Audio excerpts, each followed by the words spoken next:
louange, fait toujours brûler, ou fait ébrouler les murs les plus épais. Ça fera tomber toujours les murs. Si réellement toi tu chantes, mais si tu restes là comme un morceau de bois, alors que les autres chantent, toi tu ne chantes pas. Les autres bougent, toi tu ne bouges pas.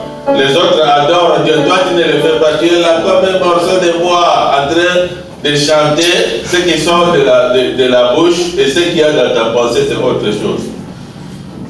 À ce moment-là, les murs qui sont là contre toi ne vont même pas bouger, même d'un seul centimètre.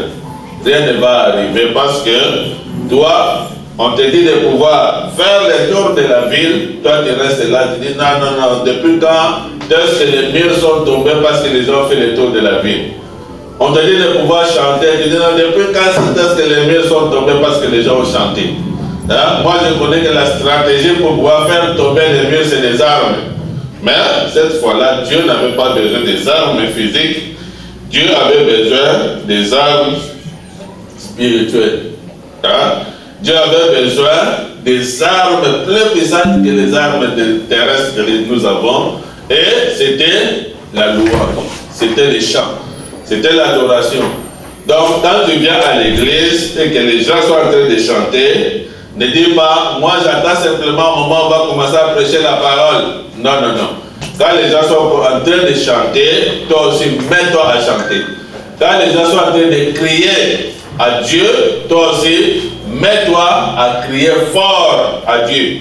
Quand on est en train d'adorer, toi aussi adore. Mais quand toi tu fais autre chose, on va te mettre dehors. Souvenez-vous, au stade de football, quand vous venez juste pour être là comme un petit spectateur qui ne participe pas à tout ce qui se fait, on va considérer comme si tu es du camp ennemi. Votre joueur est en train de bien jouer là-bas et tout le monde est en train de se réjouir ici et toi, tu es là comme un morceau de bois, tu ne bouges pas. On va dire non, celui-ci c'est un mouchard, lui n'est pas de notre camp. On va te prendre et on va te jeter dehors, on peut même te tuer. Pourquoi? Parce que tu n'entres pas dans l'esprit de ce qui est en train de se faire. Et quand nous venons à l'église, il faut entrer dans l'esprit de l'église. Ah, monsieur? Quand on est à l'église, il faut entrer dans l'esprit de l'église. Ça signifie, quand il faut chanter à Dieu, tu dois chanter avec toutes tes forces. Souvenez-vous que David, à un moment, il était en train de chanter avec toutes ses forces quand l'ange de Dieu était en train de venir pour entrer dans sa maison. Et sa femme, la fille de Saoul, était en train de le mépriser. Mais comment tout un roi en train de danser comme ça, comme un homme de bon, un bon à rien? Et quand la fête est finie, David arrive chez lui à la maison, la femme lui dit, mais comment toi un roi vraiment, je t'ai vu en train de danser là comme un petit enfant, comme un homme de rien? Et David lui dit, c'est devant l'Éternel qui m'a préféré plus que ton père que j'étais en train de danser. Hein? Quand tu es devant Dieu, il ne faut pas venir là comme quelqu'un de mou. Non. Hein? Quand il y a un roi qui arrive quelque part, un président, un chef qui arrive quelque part, quand les gens qui sont là pour nous montrer qu'ils l'aiment et qu'ils l'accueillent bien, qu'est-ce qu'ils font? Ils peuvent me dire qu'est-ce qu'ils font? Ils chantent pour la personne. Et la personne, c'est ça, honoré parce qu'on a chanté pour lui, parce qu'on a dansé pour lui, parce qu'on lui a apporté l'honneur qui lui est dû. À ce moment-là, cette personne, ou ce roi, ou ce président, va leur apporter beaucoup de bénédictions, beaucoup de bonnes choses pour le bien de ces peuples-là parce qu'ils l'ont loué. Nous devons toujours louer notre Dieu. Vaut mieux ne même pas être à l'église que d'être à l'église en train de... une personne morte là à l'église dort comme quelqu'un qui dort. Non, c'est pas ça. On va se lever. On va se lever. Tu te mets de l'autre côté. On va aujourd'hui terminer ce sujet portant sur comment puis-je vaincre. La victoire Et nous avons vu que nous sommes plus que vainqueurs. Pourquoi nous allons vaincre? Parce que Dieu, il a placé en nous une force qui dépasse tout ce qui se passe dans ce monde. Dans toutes ces choses, nous sommes plus que vainqueurs. Dans n'importe quelle situation qui se présentera dans notre vie, nous serons toujours vainqueurs parce que nous sommes plus que vainqueurs. Et la Bible nous avait dit que aucune tentation ne peut nous arriver, aucune épreuve, aucun problème, aucune difficulté ne nous est survenue sans que nous soyons capables de pouvoir les surmonter. Ça signifie que la force que Dieu a placée en nous a toujours été supérieure à n'importe quel problème, à n'importe quelle difficulté, à n'importe quelle épreuve que nous allons rencontrer dans ce monde ici. Nous vaincrons toujours. Et chacun doit comprendre qu'il doit vaincre. Souvenez-vous, comme je vous ai parlé de Gédéon, il lui avait été dit qu'il était un vaillant héros. De la même façon qu'il nous a été dit que nous sommes plus que vainqueurs, que nous sommes plus forts que toutes choses qui peuvent arriver dans ce monde. Mais pour que Gédéon puisse voir qu'il était réellement vaillant héros, il ne devait pas rester là dans son pays, là, en train d'attendre. De pouvoir sentir d'abord la force avant de pouvoir partir. Non. On lui a dit, Gédéon, tu n'as pas besoin de sentir une autre force. La force qui se trouve maintenant déjà en toi, Gédéon, elle est supérieure à toutes les forces qu'il y a de l'autre côté. Il ne faut pas chercher à sentir une autre force. Pourquoi beaucoup de chrétiens ne prospèrent pas dans leur vie chrétienne? Parce qu'ils veulent le sentir. Or, la foi chrétienne, elle n'est pas basée sur les sensations. Nous ne sommes pas de ces petits chrétiens qui aiment s'appuyer sur ce qu'ils sentent. On a dit à Gédéon, tu n'as pas besoin de sentir la force, mais va avec la force que tu as. Va avec ce qui se trouve déjà maintenant en toi, que toi tu considères comme si c'est une petite force de rien du tout, qui n'est pas capable de faire face à la situation. Va avec, tu vas voir que tu vas remporter la victoire. Et Gédéon est parti avec cette force-là. Et ce qui lui a donné la victoire, c'était la force qui se trouvait en lui. C'était la force qui se trouvait en lui? Non. Ce qui lui a donné la victoire, ce n'était pas la force qui se trouvait en lui, c'était le Dieu qui l'avait accompagné. Parce qu'il n'a même pas combattu.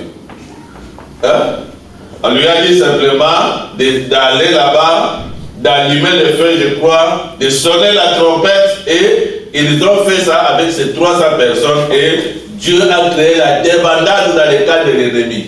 Et les ennemis ont commencé à se combattre entre eux. Les ennemis qui étaient ensemble, qui étaient venus pour combattre Gédéon, ils ont commencé à se battre entre eux. Et Gédéon n'a fait qu'aller confirmer la victoire, de poursuivre pour éliminer tout ce qui était resté. Mais ils s'étaient déjà entretués entre eux. Donc, il faudra comprendre que nous sommes des vaillants héros et nous allons remporter la victoire. Je dois comprendre que je suis plus que vainqueur. Alors, je dois faire quoi? Je dois commencer à lui dire que je suis plus que vainqueur. Et la deuxième chose que je fais, je dois commencer à agir comme quelqu'un qui est plus que vainqueur, comme un vaillant héros. Je me réveille le matin comme un vaillant héros. Je marche toute la journée comme un vaillant héros. Et je m'endors le soir comme un vaillant héros. Parce que la Bible nous avait dit que les chrétiens les plus faibles, donc celui de l'armée des enfants d'Israël, le plus faible, il va être comme qui? Qui se souvient? Il va être comme qui? Comme David. Ou non? Oui. Et la Bible nous dit, quand vous allez dans les combats, que les faibles disent quoi? Je suis fort. Il faudra dire que je suis fort. Même si tu te retrouves en bas, il ne faut jamais dire je suis en bas, je suis battu, je suis vaincu, en train de pleurer. Non. Tu n'es pas encore un soldat de l'armée de l'Éternel. Toi, il faudra qu'on te mette de côté. Il faudra qu'on te mette de côté parce que tu n'es pas propre pour le combat. Mais le véritable combattant de Dieu, c'est quelqu'un qui, même si ça donne l'impression comme si Goliath est tellement géant et qu'on ne peut pas faire face à Goliath, surveillez les paroles qui sortaient de la bouche de David. Surveillez les paroles qui sortaient de la bouche de David. Il ne disait pas, c'est vrai, tu vas me tuer, tu vas me vaincre, tu vas le faire. Non. Il a dit, tu viens contre moi avec ton javelot et tout, mais moi je viens contre toi au nom de l'Éternel, le Dieu d'Israël, l'Éternel des armées. Aujourd'hui, je couperai ta tête. Alors qu'est-ce que toi tu es en train de dire à Goliath tous les jours ici? Oh, quels sont tes Goliaths? La première question, c'était de poser la question, qui est mon Goliath? Identifie d'abord le Goliath. Qu'est-ce qui te fait peur? Qu'est-ce qui te domine? Qu'est-ce qui a autorité sur toi? Qu'est-ce que tu n'arrives jamais à vaincre? C'est ça ton Goliath. Alors, quelles sont maintenant les paroles qui sortent de ta bouche par rapport à ce Goliath-là? Est-ce que tu lui dis que tu vas lui couper la tête? Et que tu vas donner sa tête aux oiseaux du ciel? Ou encore, tu es là en train de trembler, en train de penser que c'est fini, moi, je suis délaissé, Dieu ne peut le faire pour moi. Je ne suis pas capable. Non. Tu es plus que capable de vaincre Goliath. Hein? Tu es plus que capable de terrasser Goliath, de terrasser chaque ennemi qui se présente sur ton chemin. De terrasser le péché qui t'a dominé. De terrasser la maladie qui t'a dominé, de terrasser les problèmes qui t'ont dominé, les difficultés et tout ce qui est arrivé dans ta vie. Tu es plus que capable de pouvoir les terrasser, les faire tomber. La Bible dit qu'ils retiendront captifs ceux qui les avaient fait captifs et les domineront sur ceux qui les avaient dominés. Et le reste d'Israël, en ce jour-là, ils vont être comme les lions parmi les bêtes des champs. Comme les lionceaux parmi les troupeaux de brebis. Lorsqu'il passe, qu'est-ce qu'il fait? Il déchire la personne et délivre. Tu dois te lever, commencer à agir comme si tu es le lion. Souvenez-vous que je vous avais montré il y a quelques années que le lion, ce n'est pas l'animal le plus fort. Ce n'est pas l'animal le plus rapide. Ce n'est pas l'animal le plus intelligent. Ce n'est pas l'animal qui a toutes les capacités pour pouvoir vaincre. Non, il n'a pas toutes les capacités pour pouvoir vaincre. Mais c'est un animal qui a une certaine mentalité. Le lion se considère comme étant le maître et qu'il sait que même si je ne suis pas fort, mais je vais battre cet animal, ce gros éléphant. Je vais les battre, je vais les terrasser, je vais les tuer, je vais les manger. Mais qu'est-ce qu'il y a comme mentalité dans l'esprit de l'éléphant? Il est en train de trembler. Ah, les lions vont me tuer, les lions vont me tuer, les lions vont. Alors, ce qui t'arrive, c'est ce qu'il y a dans ta tête. Si tu crois que tu vas battre cet animal et le tuer, tu le feras. Mais si tu penses que tu ne peux pas, que tu seras battu, tu seras aussi battu. Pourquoi l'éléphant, malgré toute la force et toute la masse qu'il a, il est battu? C'est parce qu'il pense qu'il va être battu. Est-ce que vous suivez? Et pourquoi le lion, malgré qu'il est 20 fois petit par rapport à l'éléphant, il arrive à terrasser l'éléphant et à le tuer? C'est parce que le lion pense qu'il est plus fort que l'éléphant, il va battre l'éléphant. Est-ce que tu me suis? Ouais. Tout dépend de ce que tu penses dans ta tête. Est-ce que tu penses que tu es plus fort que Goliath et que tu vas le battre? Ou encore tu penses que Goliath va te battre? Ce qui va arriver, c'est ce que tu penses. Est-ce que tu me suis? Oui. Et non seulement ce que tu penses, la façon dont tu vas agir dans la suite. Comment tu agis? Tu agis comme un vaillant héros ou tu agis comme un homme battu qui va être battu?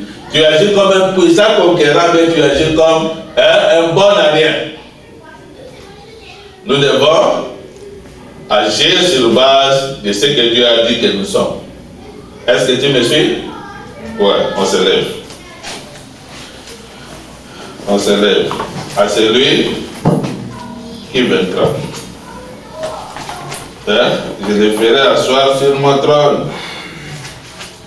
Comme moi, j'ai vaincu et je me suis assis sur le trône de mon Père. 3, chapitre 3, verset... Apocalypse chapitre 3, 20 à 21. Voici, je me tiens à la porte et je frappe. Si quelqu'un entend ma voix et ouvre la porte, j'entrerai chez lui, je souperai avec lui et lui avec moi. Celui qui vaincra, je le ferai asseoir avec moi sur mon trône, comme j'ai vaincu et me suis assis avec mon Père sur son trône. Et celui qui a des oreilles, entende ce que l'Esprit dit aux églises.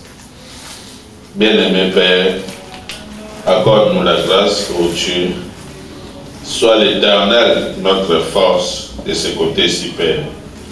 Sois le Dieu qui est avec nous et qui nous donne la victoire sur tout ennemi, sur chaque Goliath, sur toute la puissance du mal. Le Dieu qui manifeste toute sa parole. Accorde-nous, Père, et prends le contrôle de toutes choses. Au nom du Seigneur Jésus-Christ. Amen.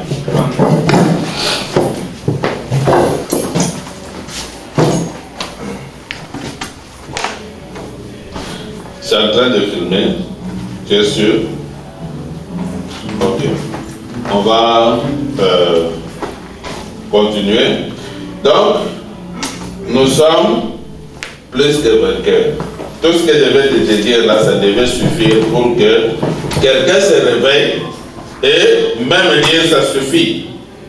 Hein? Ce que je vais écouter là, ça suffit. Maintenant, je pars pour aller appliquer la parole et voir la manifestation de cette parole. Dans cette brochure, paragraphe 37, nous avions déjà vu ça. Paragraphe 37, je vais vous lire ce que Frère Branham nous avait dit au sujet du fait de vaincre. Paragraphe 37, il dit ceci. Et à présent, nous allons parler de cette victoire. Nous allons parler de quoi? De la victoire. Le mot vaincre, naturellement, vous savez ce que ça signifie? Il vous faut avoir quelque chose à vaincre. Et cet âge de l'Église dont le Saint-Esprit parlait ici, l'âge de l'Église de Laodicée, comme nous venions de l'étudier, avait besoin d'une réprimande. Laodicée devait être réprimandée à cause de son indifférence envers Christ. Hein? Pourquoi on doit réprimander Laodicée? À cause de l'indifférence envers Christ. Et si toi tu es aussi indifférent envers Christ, nous te réprimandons ce matin. Pourquoi tu es indifférent? Pourquoi tu n'es ni chaud ni froid? Pourquoi tu n'es pas un chrétien engagé? Pourquoi tu n'es pas un chrétien engagé? Pourquoi tu as les cœurs partagés? Un peu chrétien, un peu païen, un peu mondain, en train de mélanger et la chrétienté et la mondanité et le paganisme.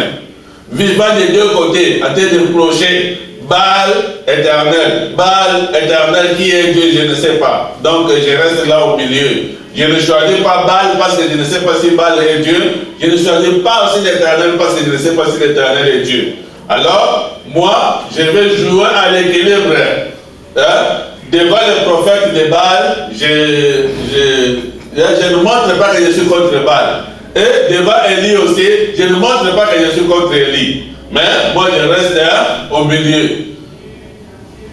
Sache que si tu es au milieu, tu es du côté de Baal. Tu me sais? Si tu es au milieu, sache que tu es du côté de Baal, tu n'es pas du côté de l'Éternel. Parce que pour être du côté de l'Éternel, il faut être à 100% avec lui. Ah, monsieur? Oui. Pour être du côté de l'Éternel, il faut être à 100% avec lui. Alors, si tu n'es pas à 100% avec lui, tu es du côté de Baal. Parce que Baal, lui, il accepte. Baal lui est content de partager et Baal est l'Éternel. Le diable, il est content de partager ça. Mais Dieu, lui, ne partage pas.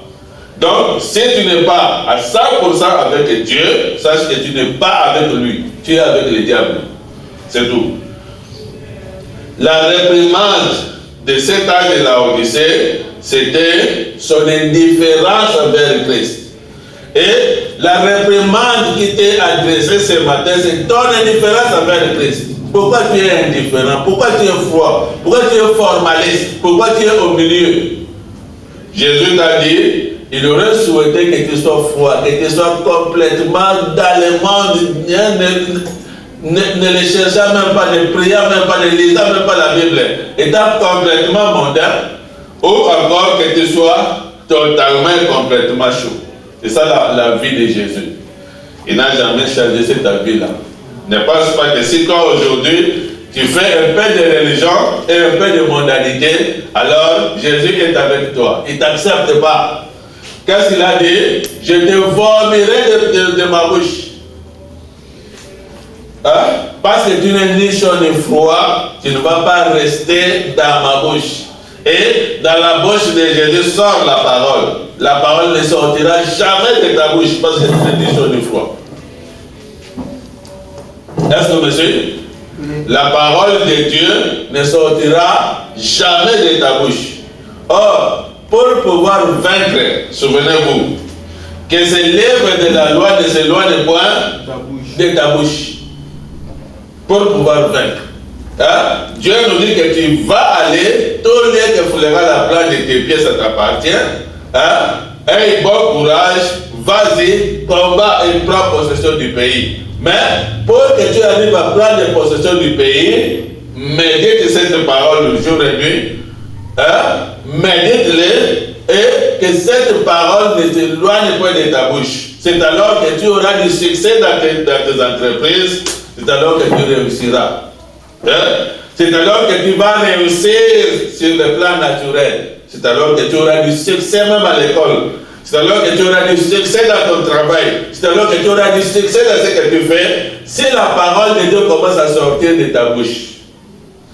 Mais maintenant, si tu es indifférent, Jésus va faire quoi? Il te vomit. La parole de Dieu ne sortira jamais de ta bouche. Et sache que si la parole de Dieu ne sort pas de ta bouche, tu n'auras aucun succès dans la vie. Tu me suis? On se souvient encore de la loi du succès? La loi du succès consistait à quoi? À méditer la parole. Lisons ça, peut-être on a oublié. Josué chapitre 1. Josué au chapitre 1. La loi de Dieu, pour que quelqu'un puisse réussir dans la vie, ça se trouve dans Josué chapitre 1 et ça se trouve dans le psaume 1. La loi de Dieu pour le succès dans la vie. Tu cherches le succès, tu penses que c'est en allant au travail et en consacrant tout ton temps au travail que tu auras du succès dans la vie. Tu penses que c'est en étudiant beaucoup, en lisant des livres, en passant trop de temps à étudier que tu auras du succès dans la vie. C'est pas ça. Je lis à partir du verset 7.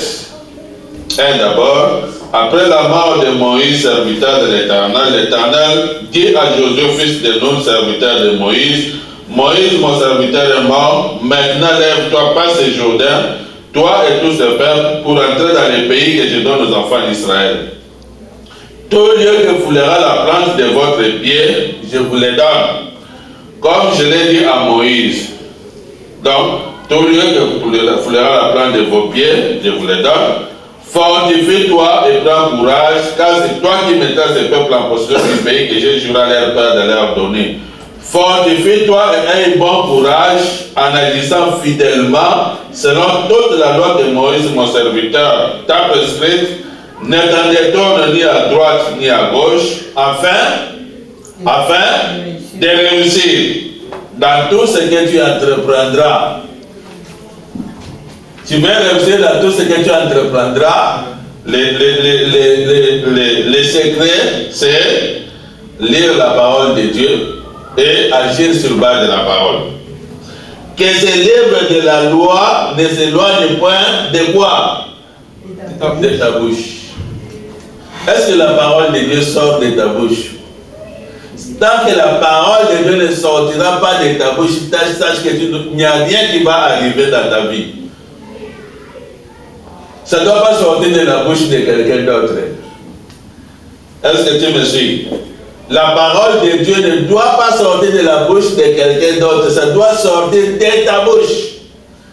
Tu dois dire, par exemple, si tu es malade, tu dois dire, par ses pères, je suis guéri.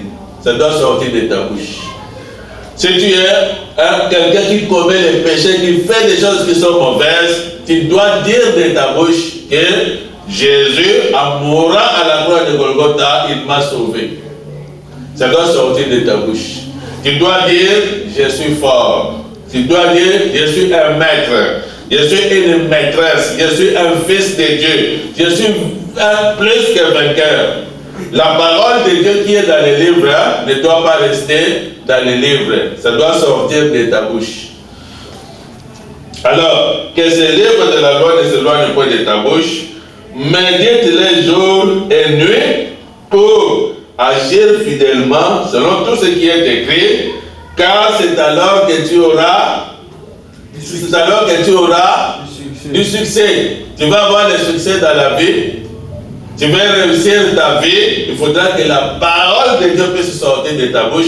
Il faudra que la parole de Dieu, tu puisses la méditer jour et nuit. Tant que ce n'est pas le cas, sache que tu n'as pas le succès. Dans chapitre, n'était-ce pas donné cet ordre? Fortifie-toi et prends courage, ne te fraye pas, ne te provoque point, car l'Éternel ton Dieu est avec toi dans tout ce que tu entreprendras.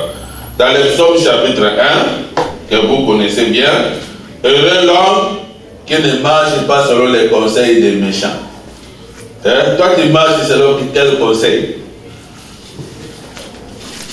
Quelqu'un d'autre? Heureux l'homme qui ne marche pas selon les conseils des méchants. Alors, on te pose la question, toi tu marches selon les conseils de qui? Qui ne s'arrête pas sur la voie des pécheurs, mais qui trouve son plaisir dans la loi de l'Éternel. Pose-toi la question, est-ce que moi, sincèrement, est-ce que je trouve plaisir en lisant la Bible? Est-ce que je trouve plaisir en lisant les messages? Est-ce que je trouve vraiment du plaisir à le faire? Mais, ou encore, ça m'ennuie. Lire la parole de Dieu, non, moi je le ferai, je lirai. Mais tu trouves ton plaisir sur Facebook. Tu trouves ton plaisir à regarder les choses sur YouTube, sur Snapchat, sur tous ces réseaux sociaux. C'est là où tu trouves ton plaisir. Mais, heureux l'homme qui ne marche pas selon les conseils des méchants, ne s'arrête pas sur la voie des pécheurs, mais qui trouve son plaisir dans la loi de l'Éternel et qui la médite jour et nuit. Il est comme un arbre planté près des courants d'eau, qui donne son fruit à sa saison. Alors, tout ce qu'il fait, je veux que tout le monde réponde. Tout ce qu'il fait, je veux que tout le monde réponde. Réveillez celui-là, il dort. Tout ce qu'il fait, lui réussit. Ah, monsieur? Oui. Ah, si tu veux que tout ce que tu vas commencer à faire à partir de maintenant puisse te réussir, le secret c'est la parole de Dieu. Alors, il faudra que cette parole de Dieu la puisse sortir de ta bouche. Mais si tu es indifférent vis-à-vis de Jésus, tu n'es ni chaud ni froid. Frère Madame nous avait donné l'interprétation pour dire que la parole de Dieu ne sortira plus jamais de ta bouche. C'est ça ce que ça veut dire. Et quand la parole de Dieu ne sort pas de ta bouche, sache que tu n'auras plus de succès dans la vie. Il faut oublier le mot réussite, il faut oublier le mot succès, selon Jésus. Il ne s'agit pas du succès selon le monde, mais le succès selon Jésus, c'est une réussite que Dieu t'a donnée, une bénédiction qui est venue de Dieu, pas ce que toi tu as essayé de forcer toi-même. Cet âge avait été réprimandé à cause de son indifférence envers le Christ. Alors, puisqu'elle était indifférente, la parole de Dieu ne sortira plus jamais de la bouche de l'Église. Ou ça ne sortira plus jamais de ta bouche. Et puisque la parole de Dieu ne sortira plus jamais de ta bouche, donc tu n'auras pas de succès dans la vie. Tu n'auras jamais de succès dans la vie. Alors, le mot vaincre signifie quoi? Vaincre, ça signifie garder la vie en soi. C'est ça ce que signifie le mot vaincre. C'est garder la vie en toi-même. Ça signifie qu'il faut que cette vie-là soit d'abord en toi pour pouvoir la garder. Quelle est cette vie que tu dois garder en toi? C'est la vie chrétienne. Comme je vous avais dit, il faudra que la vie qui est en vous ne soit pas une vie où tu as de forcer pour vivre la vie chrétienne. Ça doit être une vie automatique. Ça signifie les choses que tu aimais dans le passé, tu ne les aimes plus du tout. Tu commences à haïr ça. Tu commences à ne pas supporter l'odeur de la boisson alcoolique.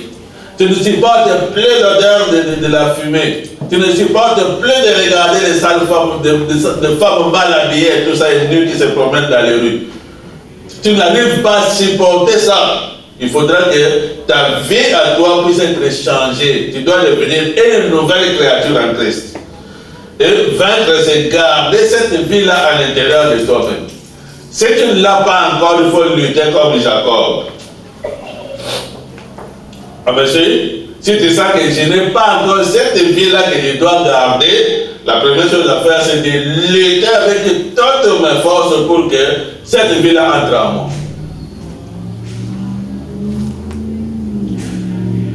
Alors, vaincre, dans la brochure Les Combats, Frère Madame nous avait dit ceci, je vais vous lire ça. Dans les combats, attendez-moi chercher ça, où il nous avait montré ceci. Le combat. Prêchez le 31, 12, 62. Si quelqu'un dort, vous les réveillez, s'il vous plaît.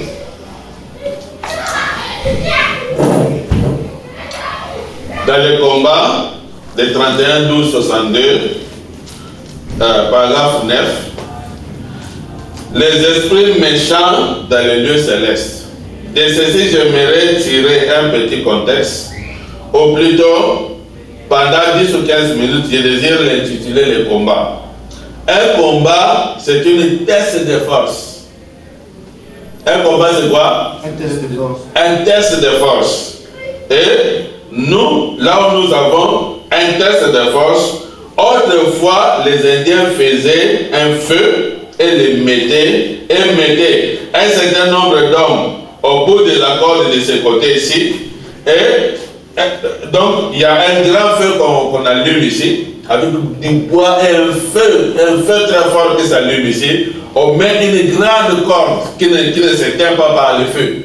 Alors, il y a des gens qui sont de ce côté-là qui doivent tirer. Il y a d'autres personnes qui sont de ce côté-là qui doivent aussi tirer. Alors, écoutez, les combats de force, il mettait un certain nombre d'hommes à ce bout-ci de la corde et autant d'hommes à l'autre bout et la lutte de l'attraction à la corde et les combats de force durait jusqu'à ce que le groupe perdant soit tiré dans le feu. Hein? Le combat durait jusqu'à ce que vous tirez pour faire entrer l'autre groupe dans le feu. Et l'autre groupe aussi tire pour vous faire entrer dans le feu. Le combat s'arrêtait quand un groupe était jeté dans le feu. Est-ce que tu me suis? Alors le combat entre toi et le diable, l'église et le Satan et les démons et les principautés, ça s'arrêtera quand un groupe tire l'autre dans le feu. Sache que le diable veut te tirer dans le feu. Est-ce que tu me suis? Tu me suis? Oui. Le diable, les démons, les puissances démoniaques, les forces maléfiques, les esprits méchants et les forces du mal, ils veulent te tirer dans le feu. Alors, toi, tu dois être fort pour les tirer et dans le feu. Le combat va durer jusqu'à ce que quelqu'un puisse tomber dans le feu. Maintenant, du combat entre toi et toutes ces forces du mal qui est en train de tomber dans le feu. Est-ce que c'est toi qui les tires pour qu'ils les fassent tomber dans le feu? Bien, c'est eux qui t'ont déjà tiré, qui t'ont déjà placé dans le feu, c'est fini, tu es déjà vaincu. Il faut te lever, il faut combattre. Hein? En avant, soldat chrétien, soldat du roi. Hein? Chantons ça d'abord. Hein? Debout cette corde.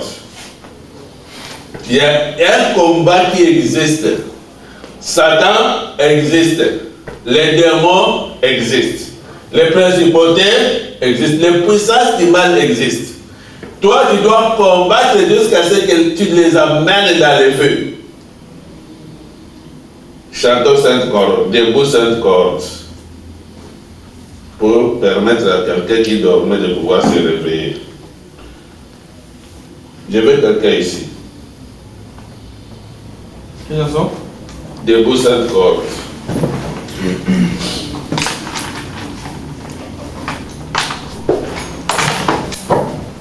Debout. Manassé, prends les micros. Debout cette corde.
debout encore de 8 heures jusqu'au matin.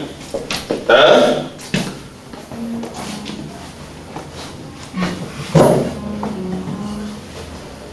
Si l'ennemi fait rage, soyez fermes et forts. C'est le redouble d'efforts ou c'est l'ennemi double d'efforts, vous faites quoi? Redoubler d'efforts. Hein? Soyez fermes et forts, redoublez de courage, c'est redouble d'efforts. Si le diable va combattre l'intensité du combat ou de sa force, toi fais quoi? Toi fais quoi? Il faut combattre 2 fois plus. Il ne faut pas être un chrétien mou, un chrétien qui pleure. Hein? On te tape un peu là, le diable te donne un petit coup, tu viens pleurer, oh Dieu, oh Dieu, oh Dieu, oh Dieu. Ah! Dieu va te dire, est-ce que tu sais que toi tu es un vaillant héros? Hein? Est-ce que tu sais que toi tu es plus que vainqueur? Est-ce que tu sais que dans toutes ces choses, c'est toi qui es le maître?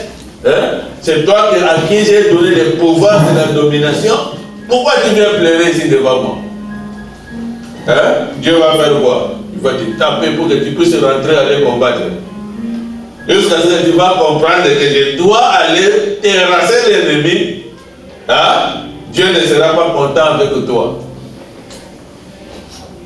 Alors, vaincre, c'est garder la vie en vous-même. Vaincre, c'est quoi encore? Nous avons déjà vu ça. Vaincre, c'est quoi encore? On avait vu ça la fois passée. Je vous montre. C'est de connaître le diable dans toutes ses attaques. Hein? Connaître l'ennemi dans toutes ses attaques. De chaque fois qu'il essaie de t'attaquer, tu dois savoir que là c'est lui qui a pris notre forme. Là c'est lui qui a pris notre forme. Là c'est lui c'est toujours lui l'ennemi. Il vient t'attaquer et il ne t'attaquera pas une seule fois. Il n'a pas attaqué Jésus une seule fois. Hein? Il n'a pas attaqué Jésus une seule fois. Il l'a attaqué combien de fois? Dans Matthieu chapitre 4, il l'a attaqué combien de fois? 3 fois. Disons ça. Disons comment il a attaqué Jésus. Parce que nous les chrétiens, parfois nous pensons que si le diable m'a attaqué aujourd'hui et que je l'ai chassé, alors le diable est parti pour de bon. Non. Il va revenir sous une autre forme. Il va revenir sous une autre forme pour pouvoir t'attaquer toujours. Tu deviens un chrétien, tu as abandonné le péché et le mal, le diable maintenant va faire de toi un chrétien orgueilleux. Pour que tu puisses commencer à te montrer que tu es le saint, c'est toi qui es le fils de Dieu et tout le reste, c'est toi qui obéis à Dieu, les autres sont des païens mondains. Tu commences à te glorifier de ce que Dieu a fait de toi. C'est une attaque du diable aussi. La tentation de Jésus, disons, prenons la Bible, que quelqu'un prenne le micro. Qui a le micro? Prends le micro, on va lire.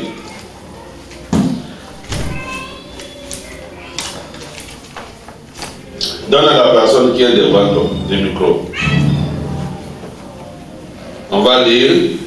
Alors Jésus fut emmené par l'Esprit dans le désert pour être tenté par le diable. Après avoir jeûné 40 jours et 40 nuits, il eut faim. Le tentateur s'étant approché lui dit, si tu es le Fils de Dieu, ordonne que ces pierres deviennent des pains. Ça c'est la première tentation du diable vis-à-vis de Jésus. Si tu es un enfant de Dieu, si tu es vraiment chrétien, ordonne que ces pierres-là puissent devenir des pains. Jésus lui répondit, il est écrit, l'homme ne vivra pas de pain seulement, mais de toutes paroles qui sortent de la bouche de Dieu. Ah, est-ce qu'il est parti? Non. Le diable, il a été chassé d'un coup, mais il est revenu. Le diable, alors du 5, le diable les transporta dans la ville sainte, les plaça sur le haut du temple et lui dit, si tu es fils de Dieu, jette-toi en bas, car il est écrit, il donnera des ordres à ses anges à ton sujet, et ils te porteront sur les mains, de peur que ton pied ne heurte contre une pierre. Jésus lui dit, il est aussi écrit, tu ne tenteras pas le Seigneur ton Dieu. Hein? Ça c'est la deuxième attaque. Frère Madame appelle ça les assauts. Je vais vous en parler. Premier assaut, deuxième assaut. Alors, troisième moment, 8. Les diables les transporta encore sur une montagne très élevée. Lui montra tous les royaumes du monde et leur gloire. Et il lui dit, je te donnerai toutes ces choses si tu te prosternes et m'adores. Jésus lui dit, retire-toi, Satan, car il est écrit, tu adoreras le Seigneur ton Dieu et tu le serviras lui seul.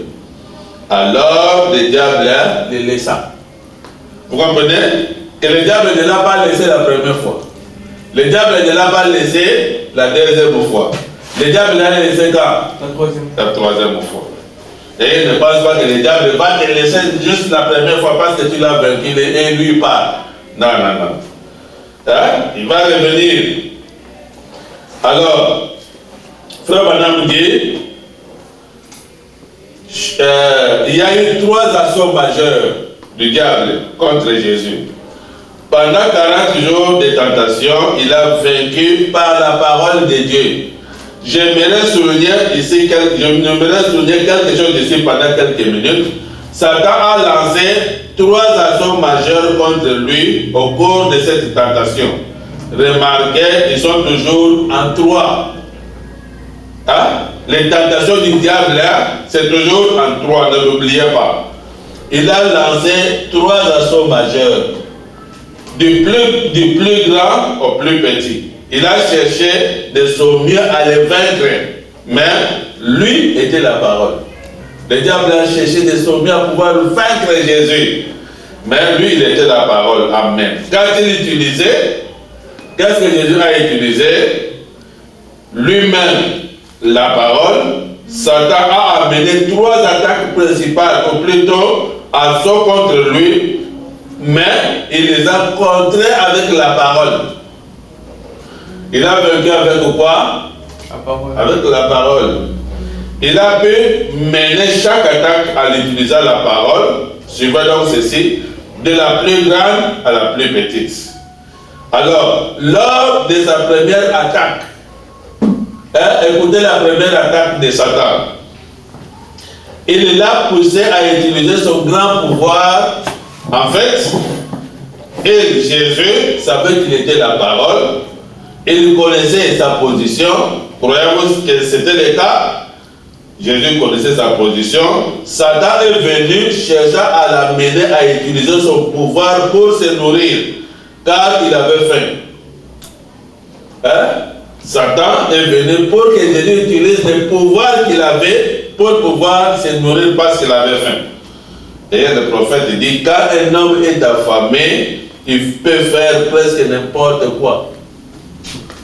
Hein? Quand un homme est affamé, un homme n'a pas de l'argent, un homme souffre, il est dans des difficultés, il peut se permettre n'importe quoi, parce qu'il tient à tout prix d'avoir de l'argent. Il volera, escroquera, mendiera, empruntera, il fera n'importe quoi. Vous me suivez? Le diable, il va faire en sorte que tu passes par des moments difficiles et compliqués. Parfois, il va t'attaquer financièrement pour que tu puisses tomber dans la première tentation. Et il y a beaucoup de chrétiens qui tombent. Beaucoup de chrétiens. Ils vont voler et continuer à être membres de l'église. Parfois même prendre la dîme de ce qu'ils ont volé, aller donner à l'église comme aller donner au pasteur. Il escroquera. Hein? il volera, il va escroquer quelqu'un d'autre, il mendiera, il va commencer à aller mendier, alors que la Bible dit que je n'ai jamais vu un saint commencer à mendier son père. Il va commencer à dire que mendier ici, que mendier là-bas, mendier ici, mendier là-bas. Il empruntera. C'est pas mal d'emprunter. Mais quand votre vie ne vient que dette sur dette, ça c'est un problème. La Bible dit que celui qui est béni de l'Éternel, c'est lui qui va faire quoi? Il va prêter et il n'empruntera pas. Hein? Deutéronome combien? Qui connaît? 28. Deutéronome 28. Hein? Il va prêter, tu prêteras à beaucoup de nations et tu n'emprunteras pas. Alors, quand maintenant le diable t'attaque pour la première fois, il t'attaque financièrement. Le diable, là, il va t'attaquer financièrement. Tu vois que tourne pas, tu n'as pas de l'argent, tu souffres. Tu as des difficultés pour trouver à manger. Le but de Satan en le faisant, il veut que tu puisses te voler pour tomber dans la tentation. Il veut soit que tu puisses escroquer, soit que tu puisses aller mendier, soit que tu puisses aller emprunter et tout le reste. Et il fera n'importe quoi. Jésus a vaincu le diable comment en disant quoi? Il est écrit. Il faut chercher les écritures de la Bible en rapport avec ça. Hein? Il est écrit dans la parole de Dieu que je serai la tête et non la queue. Hein? Je peux même prendre le psaume 128, là je commence à lire sans dire, et l'homme qui ne marche pas selon les conseils des méchants. Il est écrit, hein? Et l'homme qui crée l'Éternel et qui marche dans ses voies. Tu jouis alors du travail de tes mains. Il faut dire ça à Satan. Même si aujourd'hui je suis coincé financièrement, je joue du travail de mes mains. Est-ce que tu me suis? Même si je n'ai pas le travail maintenant, je suis en train de souffrir, je n'ai pas d'argent, mais conformément au psaume 128, je joue du travail de mes mains. Je suis heureux et je prospère. Il faut dire ça à Satan. Les gens ne faut même pas regarder qu'est-ce que les gens sont en train de dire, d'entendre, qu'est-ce que les gens vont penser si je dis ça. Il ne faut jamais penser à ce que les gens vont penser. Parce que Jonas, lui, dans le ventre du grand poisson, il ne pensait pas à ce que les gens vont penser de lui. Il disait, dans ma détresse, j'ai invoqué l'Éternel et il m'a exaucé. Hein? Du sein du séjour des morts, j'ai crié à Dieu et il a entendu ma voix et il m'a fait remonter vivant de la fosse. Alors qu'il était dans la fosse.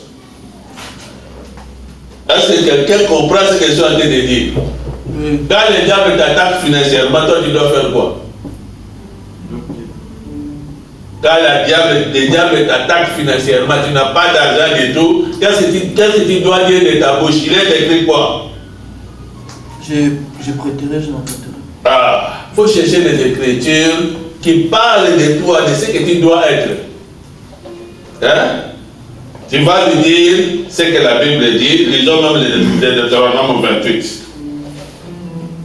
Psaume 128, Deutéronome 28, il y a beaucoup de versets dans la Bible qu'il faut lui faire sortir pour lui dire, il est écrit. Est-ce que tu comprends ce que je suis en train de te montrer ici? Jésus a été attaqué financièrement par le diable. Et Jésus a répondu, il est écrit. Toi aussi, le diable va t'attaquer financièrement. Le but de Satan, il veut que tu puisses voler. Et il veut que tu puisses escroquer les autres. Il veut que tu puisses mendier et tout le reste. Si tu obéis à la voix de l'Éternel, ton Dieu, en observant et en mettant en pratique tous ces commandements que je t'ai prescrits aujourd'hui, l'Éternel, ton Dieu, te donnera la supériorité sur toutes les nations de la terre. Voici les bénédictions qui se répandront sur toi et qui seront ton partage lorsque tu obéiras à la voix de l'Éternel, ton Dieu. Tu seras béni dans la ville et tu seras béni dans les champs. Quand les diables t'attaquent financièrement, toi tu dis quoi? Je suis béni dans la ville et je suis béni dans les champs. On viendra te poser la question, montre-nous ces bénédictions. Toi, tu vas dire quoi? Je suis béni dans la ville et je suis béni dans les champs.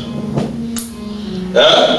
Le fruit de tes entrailles, le fruit de ton sol, le fruit de tes troupeaux, les portées de ton gros et de ton menu bétail, toutes ces choses seront bénies. Ta corbeille et ta huche seront bénis. Tu seras béni à ton arrivée et tu seras béni à ton départ. Est-ce que tu me suis?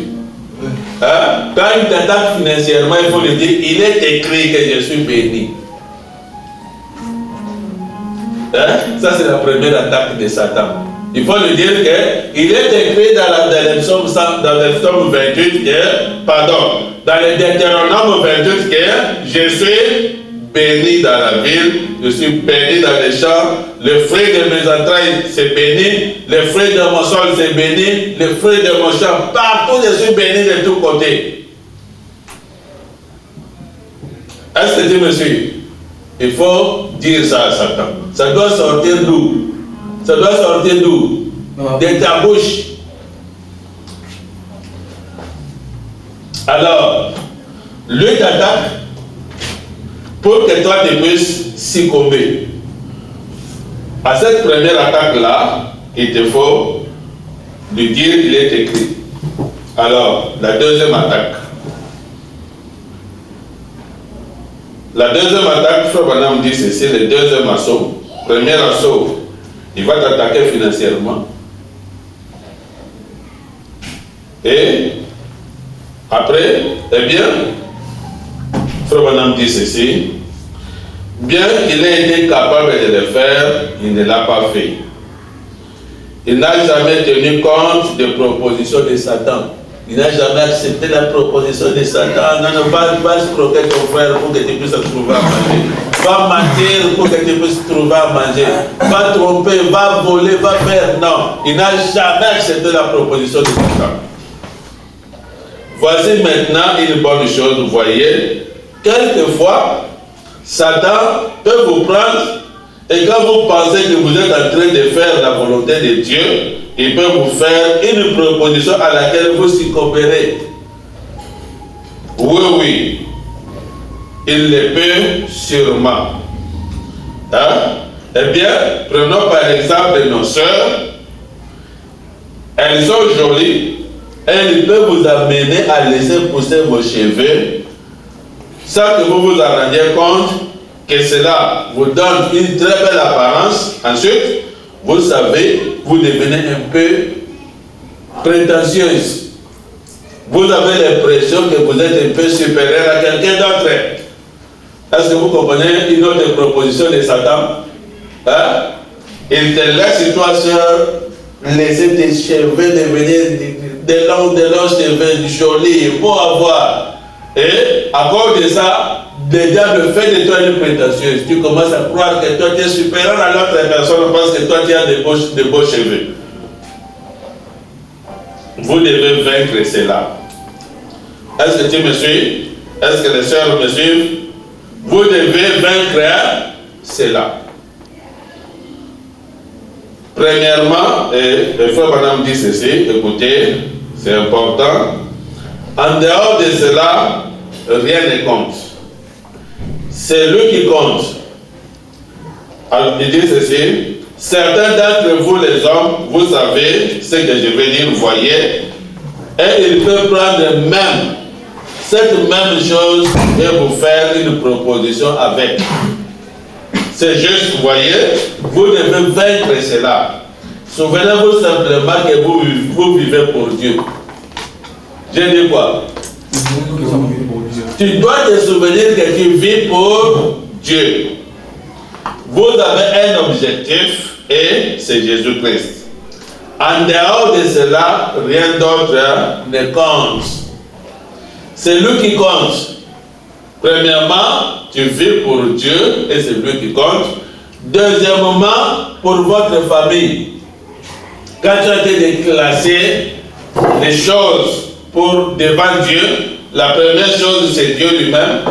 La deuxième chose, c'est de votre famille. Maman suit? Ah. Deuxièmement, pour votre famille, puis troisièmement, vous-même. Est-ce que monsieur, comment Dieu a classé les choses? Quand vous avez par exemple de l'argent, c'est un exemple, tu as de l'argent, la première chose à faire c'est Dieu. Ça signifie, tu prends un dixième qui lui appartient, tu le lui donnes. Tu prends les offrandes qui lui appartiennent, tu les lui donnes. C'est un exemple. Premièrement, c'est Dieu. La deuxième chose qui doit te venir dans la suite, c'est la famille. Pas toi d'abord. Quand tu as l'argent. Chama, tu suis? Ouais. Ouais. Hein? La deuxième chose, c'est la famille. Puis, troisièmement, vous-même. Premièrement, Dieu. Ensuite, votre famille. Et enfin, vous-même. Vous venez en troisième position. Manassé suit? Je suis. Vous venez en troisième position. C'est la fin de la route. Mettez-vous en dernière position. Lui, il l'a fait. Donc, quand Dieu te bénit ou il y a quelque chose que tu dois faire, tu dois comprendre que c'est d'abord Dieu, ensuite c'est la famille, et enfin c'est toi. Il ne faut jamais te mettre au-dessus de Dieu, il ne faut jamais te mettre au-dessus de la famille.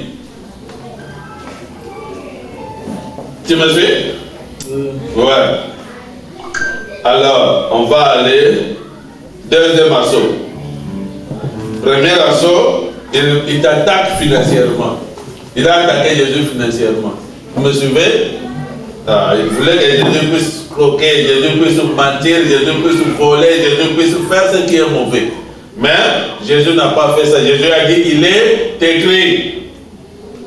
Hein? Toi aussi, tu ne dois pas faire ça, tu dois dire, il est écrit. Et je te dis ce que tu dois dire de ta bouche.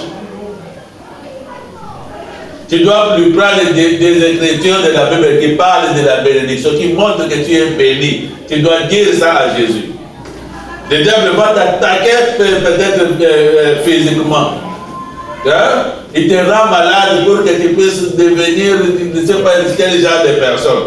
Il faut lui dire qu'il est écrit. Parce que notre soeur, j'avais déjà été guéri. Hein? Et je me sens bien. Donc, ne recevez pas les propositions de Satan. Alors, allons-y au deuxième assaut. Ensuite, le deuxième assaut, je vais me dépêcher. Il semble vraiment que le temps va trop vite. Le grand assaut suivant qu'il a lancé contre lui, c'était pour qu'il se donne un spectacle. Pour que Jésus puisse se donner un spectacle comme étant un grand homme. Et combien cela a-t-il les serviteurs de Dieu? Hein? Ça atteint qui? Les serviteurs de Dieu. Hein? Et puis, être bien en vue. Montrer ce dont on est capable. Hein? Aujourd'hui, les serviteurs de Dieu deviennent des grandes icônes. Hein? Des grandes vedettes, des personnes qu'on doit reconnaître par tout le monde comme étant les serviteurs de Dieu. Gloire à Dieu, alléluia. Je suis un libérateur. Je suis quelque chose. Et frère madame dit ceci. Le diable est en train de lui dire à Satan, de dire à Jésus, paragraphe 130, monte ici au sommet du temple et assieds-toi ici. Jésus a été tenté par le diable de le faire. Est-ce que tu me suis? Jésus a été tenté par le diable de faire quoi? De pouvoir se montrer qu'il est un grand personnage. Eh bien, ne l'oubliez pas, il a été tenté de le faire. Quand le diable a vu qu'il ne pouvait pas vaincre Jésus en ce qui concerne les problèmes d'argent, les problèmes financiers, il est allé l'attaquer du côté de l'orgueil. Est-ce que tu me suis? Hein? Si le diable ne peut pas t'avoir financièrement, il va t'attaquer maintenant du côté de l'orgueil. Hein?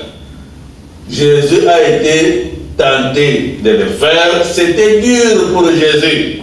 Est-ce que tu me suis? C'est aussi dur pour les serviteurs de Dieu. Il a dit, eh bien, si tu veux être quelque chose devant les gens, mets-toi ici sur le temple et saute. Voyez, je te donnerai l'écriture qui se rapporte. Est-ce que vous me suivez? Pas seulement qu'il lui dit de pouvoir le faire, mais il trouve aussi un verset de la Bible qu'il a donné à Jésus. Et il lui donne l'écriture, il est écrit, il lui donnera des ordres aux anges à ton sujet, et ils te porteront de peur que ton pied ne heurte la pierre. Qu'est-ce qu'il faisait? Il voulait l'amener à se donner un spectacle, qu'il montre son pouvoir. C'est ça ce que le diable voulait. Et écoutez, frère Madame dit ceci, aucun vrai serviteur de Dieu ne fait cela. Amen. Amen. Aucun vrai serviteur de Dieu ne fait cela. Si vous voyez un homme se vanter, bomber les torses, et tout comme cela, souvenez-vous tout simplement qu'il y a quelque chose qui ne va pas là. Non, Dieu ne veut pas de cela. Jésus a montré l'exemple. Il pouvait le faire. Il pouvait certainement le faire. Et il ne l'a pas fait. Jésus était capable de se laisser tomber. Et les anges viendraient réellement le prendre. Parce que c'était écrit dans la parole. Vous croyez que les anges ne viendraient pas le prendre? Ils viendraient le prendre parce que c'était écrit dans la parole que si ils se jettent, les anges vont venir le prendre. Mais Jésus n'a pas voulu se glorifier de cette façon-là. Aucun serviteur de Dieu ne fait étalage de sa propre personne. Aucun. Essayant de prendre le pouvoir de Dieu pour montrer qu'il est supérieur à quelqu'un d'autre. Est-ce que tu me suis? Oui. Oui. Le vrai serviteur de Dieu, il ne cherchera pas à prendre le pouvoir que Dieu lui a donné, la grâce que Dieu lui a donnée pour montrer qu'il est supérieur à quelqu'un d'autre. Le vrai serviteur de Dieu ne fera pas ça. Moïse l'a fait. Vous vous souvenez de Moïse quand il a fait cela? Vous vous souvenez? Vous vous en souvenez? Dieu lui avait donné le pouvoir d'accomplir tout ce qu'il voulait. Il avait fait de lui un prophète. Il s'est dirigé vers ces rochers et il a frappé les rochers une deuxième fois. Et quand il frappait les rochers, il disait, vous race de rebelles, est-ce que de ces rochers il peut sortir de l'eau? Qu'est-ce qu'il a fait? Il a pris les rochers, il a frappé les rochers une seconde fois. Il s'est glorifié lui-même. Dieu lui dit, puisque tu t'es glorifié toi-même, Moïse, devant le peuple, plutôt que de me glorifier, tu n'entreras pas dans le pays de la promesse. Il a frappé les rochers une première fois et les eaux ont jailli. Ensuite, les gens ont eu encore soif. Dieu lui a dit, maintenant retourne et parle au rocher. Il a été frappé seulement une fois. Voyez l'insuffisance de la parole. C'est ce dont Moïse a témoigné, que la parole n'était pas correcte. Elle a dû être frappée de nouveau. Moïse est donc descendu là et a frappé les rochers comme cela et il a dit, sors. L'eau n'est pas sortie. Il a donc frappé cela de nouveau. Il a dit, sors. Je t'ordonne de sortir. Et les eaux sont sorties. Dieu dit, monte ici, approche d'ici, tu t'es glorifié, tu as pris mon autorité au lieu de me sanctifier, tu t'es sanctifié. Eh bien, tu ne vas pas entrer dans le pays. Vous comprenez comment le diable a attaqué Jésus? Il a attaqué premièrement sur le plan financier, sur le plan de l'argent du manger. Il n'a pas vaincu Jésus. Dans un moment, il l'élève pour amener Jésus à se glorifier à cause de ce que Dieu a fait de lui. Jésus a dit, il est écrit. Quand il s'est retrouvé avec Jésus dans cette épreuve d'ostentation, il a dit, monte ici au-dessus du temple et saute. Jésus dit, il est écrit. Amen. Tu ne tenteras pas le Seigneur ton Dieu. Vous voyez? dans chaque assaut majeur, il l'a affronté avec la parole. Hein? Chaque fois que le diable vient t'attaquer, toi tu dois l'affronter avec quoi? Avec la parole. Aucun véritable serviteur de Dieu ne cherche à s'exhiber en se servant de la puissance de Dieu. S'il le fait, alors il est chaud sur les champs. Hein? Aucun vrai serviteur de Dieu ne va chercher à montrer que moi je suis le grand ceci, je suis le grand cela. Non, aucun. Si vous voyez un serviteur de Dieu en train de dire que lui il est le grand ceci ou le grand cela, c'est un faux serviteur de Dieu. Ou c'est un vrai serviteur de Dieu, il a agi exactement comme Moïse. Et ce qui était réservé comme punition à Moïse, ça lui sera aussi réservé. Le troisième assaut, ou la troisième attaque du diable. Le troisième assaut majeur, Satan lui propose de lui remettre ce royaume-ci. Hein? Il lui propose de lui donner, de faire de lui le grand roi du monde. Il l'a fait. Satan a dit, vois-tu ce royaume de la terre, il m'appartient. J'en fais ce que je veux. Je vais te le remettre. Mais ne l'oubliez pas, il essayait de lui céder en dehors de la croix. Si Jésus avait accepté, nous serions perdus. Si Jésus avait accepté le royaume que le diable était en train de lui donner gratuitement, nous serions perdus. Souvenez-vous qu'on a donné à Abraham la terre gratuitement, il a refusé. On a donné à David le terrain gratuitement, David a refusé. Et un enfant, et Jésus, on est venu lui donner le royaume, la domination, l'autorité, tout le reste gratuitement, Jésus a refusé. Il n'est pas bon de donner à l'Éternel, mon Dieu, quelque chose de gratuit. Il doit payer le prix. Et Jésus, il a payé le prix à la croix de Golgotha. Il a dit, et beaucoup de serviteurs de Dieu, ou beaucoup de gens, ils vont chez les diables, ils s'inclinent pour avoir ce pouvoir-là. Si tu m'adores, je vais te donner le pouvoir sur toute la terre ici. Et il y a beaucoup de gens qui s'en vont auprès de Satan pour obtenir ce pouvoir-là. Et la condition pour obtenir ce pouvoir-là, c'est quoi? C'est l'adorer lui. Hein? C'est adorer les diables. Donc 3 fois, il a tenté notre Seigneur et il n'a pas réussi à le faire tomber. Nous sommes parfois tentés de faire demi-tour. Hein? Je vais aller un peu plus loin. Le diable, il va te tenter. Parfois, il veut te tenter pour faire demi-tour et abandonner le message, abandonner la parole. Beaucoup de vous sont tentés de retourner dans les dénominations, de faire demi-tour et de reprendre.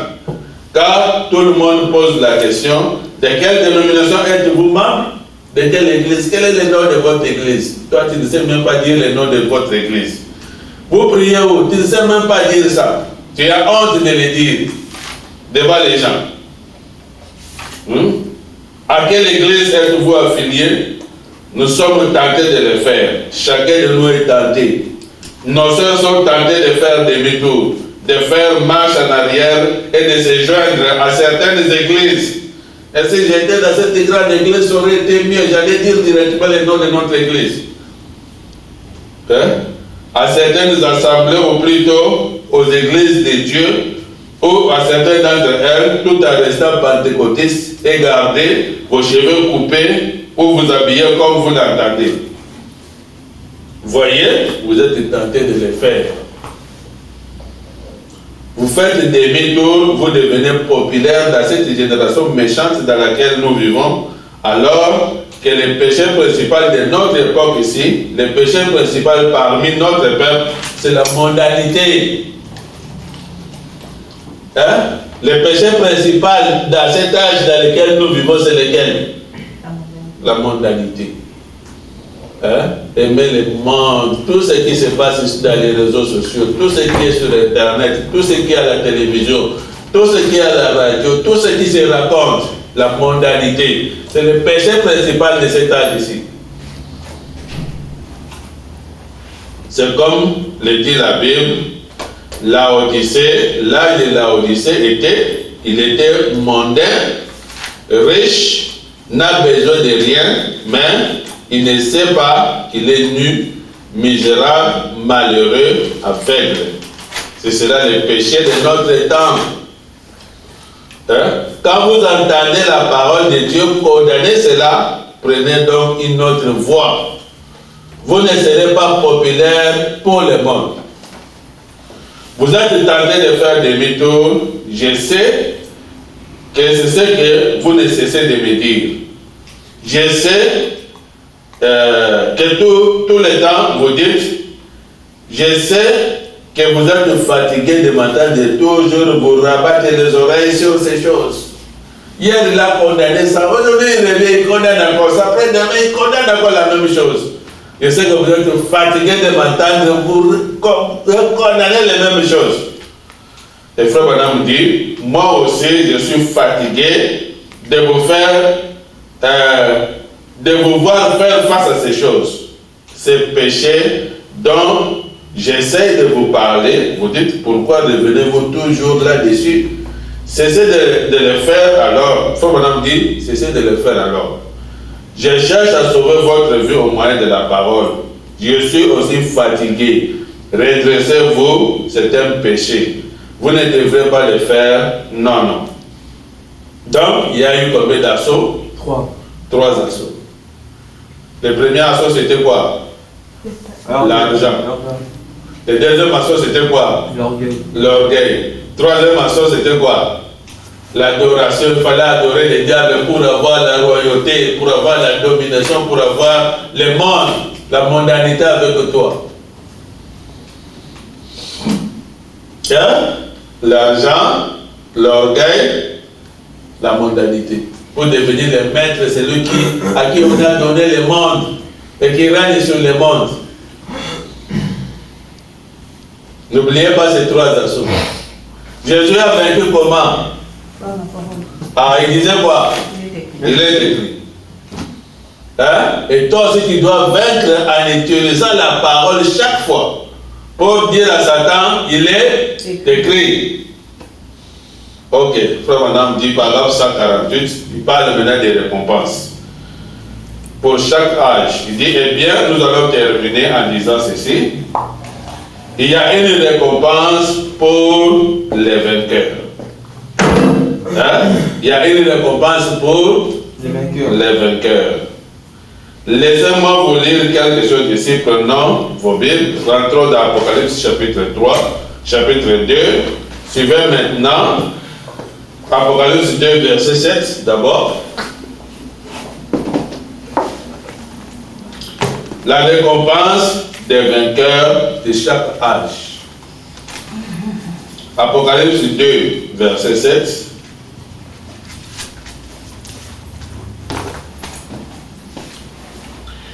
Ça, c'est l'âge de l'église d'Éphèse. Il est dit ceci. Quelqu'un qui a le micro peut lire. Le micro se trouve chez qui? Que celui qui a des oreilles entende ce que l'Esprit dit aux églises.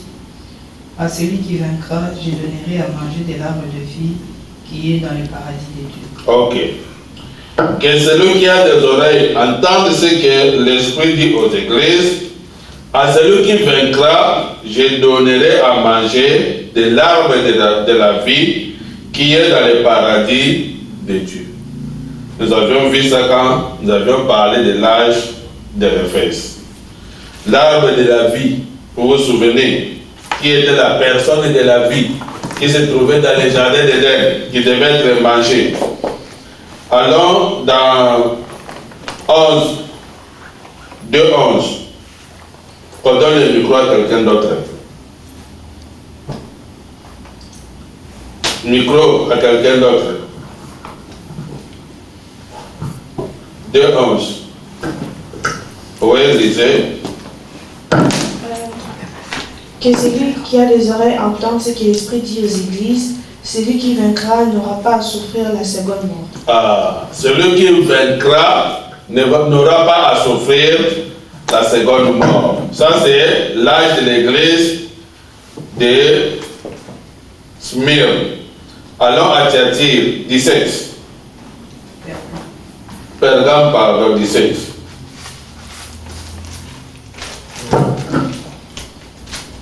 Oui. Que celui qui a des oreilles entende ce que l'Esprit dit aux églises. À celui qui vaincra, je donnerai de la manne cachée et je lui donnerai un caillou blanc. Et sur ce caillou est écrit un nom nouveau que personne ne connaît si ce n'est celui qui le reçoit. Ok. On avait vu ça. On va plus revenir pour donner des explications de ça. 26. L'âge de Thyatire, 26. C'est lui qui a les micros, il est non? 26. C'est à celui qui vaincra et qui gardera jusqu'à la fin de mes œuvres, je te donnerai l'autorité sur les nations. Il le pétera avec une verge de fer, comme on brise les vases d'argile. Ainsi que moi j'ai reçu le pouvoir de mon Père, et je lui donnerai l'étoile du matin. Que celui qui a des oreilles entende ce que l'Esprit dit aux églises. Ok. À celui qui vaincra et qui gardera jusqu'à la fin mes œuvres, je donnerai autorité sur les nations. On en avait parlé. Hein? Vous aurez autorité sur les nations si vous arrivez à vaincre. Il les pètera avec une verge de fer, comme on brise les vases d'argile, ainsi que moi-même, j'en ai reçu le pouvoir de mon Père. Et je lui donnerai l'étoile du matin. Souvenez-vous encore, on en avait parlé. Que celui qui a des oreilles entende ce que l'Esprit dit aux églises. Alors, on était vers combien? 26, hein? 3, verset 5. 3, verset 5. Celui qui a le micro, il continue. Donnez à l'autre.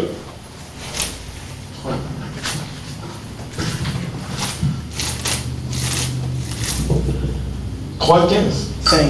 3, 5. Celui qui vaincra sera revêtu ainsi des vêtements blancs. Je n'effacerai point son nom du livre de vie, et je confesserai son nom devant mon Père et devant ses anges. Et celui qui a des oreilles entende ce que l'Esprit dit aux églises. Ok, ça c'est la récompense pour l'âge des sables. Alors maintenant, Philadelphie, c'est 12. Continue, 12. Celui qui vaincra, je ferai de lui une colonne dans les temples de mon Dieu, et il n'en sortira plus. J'écrirai sur lui le nom de mon Dieu, et le nom de la ville de mon Dieu, de la nouvelle Jérusalem, qui descend du ciel d'auprès de mon Dieu, et mon nom nouveau. Et celui qui a des oreilles, entendre ce que l'Esprit dit aux églises. Ok, finissons par 3, 21. Okay. Celui qui vaincra, je le ferai asseoir avec moi sur mon trône, comme moi j'ai vaincu et me suis assis avec mon Père sur son trône. Que celui qui a des oreilles entende ce que l'Esprit dit. Donc la récompense de la dernière église, c'est s'asseoir sur le trône.